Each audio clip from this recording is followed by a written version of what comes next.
Another ప్రశ్న, నేనే ఎక్కువ సమయం తీసుకుంటున్నట్టున్నాను, ఇదే లాస్ట్ క్వశ్చన్ మీకు. ఏంటంటే ఇప్పుడు తీర్పు సమయాన్ని యేసుప్రభు వచ్చినప్పుడు 3 కుర్చీలు ఉంటాయా 2 కుర్చీలు ఉంటాయా అనేది ఒక కుర్చీ ఉంటుందా? ప్రశ్న ఏంటంటే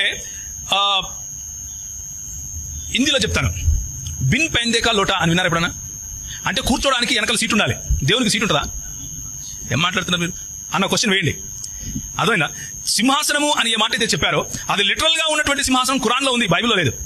లిటరల్ గా ఉండేటటువంటి నాలుగు పాదాలు ఉన్నటువంటి సింహాసనము ఖురాన్లో ఉంది, బైబిల్లో లేదు. బైబిల్లో ఉన్నటువంటి సింహాసనము మనకు ఆంథ్రోపోమార్ఫిక్ లాంగ్వేజ్, అది అంటే మన సీమితమైనటువంటి బుద్ధికి అర్థం కావడం కోసం ప్రభు ఎన్నుకున్నటువంటి భాష.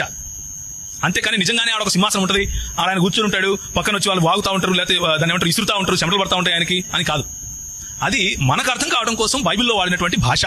సో థియలాజికలీ దేవుడు నిజంగా కూర్చుంటాడా, లేస్తాడా, నడుస్తాడా అని చెప్పడానికి వీలు లేదు. ఎందుకంటే దేవుడు ఆత్మ ఉన్నాడు.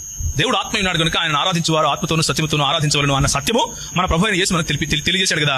కాబట్టి తండ్రి కుమార పరిశుద్ధాత్మలు అన్నటువంటి ఒక దేవుడు కూర్చోవడానికి ఎన్ని సీట్లు ఉంటాయి అన్న మాట అప్రస్తుతం. ఎందుకు అప్రస్తుతం అంటే కూర్చోవటము, లేవటము, నిలబడటము, మాట్లాడటము ఇవన్నీ కూడా భౌతికమైనవి కాదు, ఆత్మీయమైనవి. ఆత్మ కూర్చుంటుందా, లేస్తుందా, తిరుగుతుందా అన్నటువంటి మాటకు బైబిల్లో ప్రత్యక్షత మనకు లేదు. మనకు ప్రత్యక్షత ఉన్నంత వరకు మనం మాట్లాడాలి, ప్రత్యక్షత లేని చోట మనం నోరు మూసుకోవాలి అన్నది బైబిల్ చెప్పే సత్యం.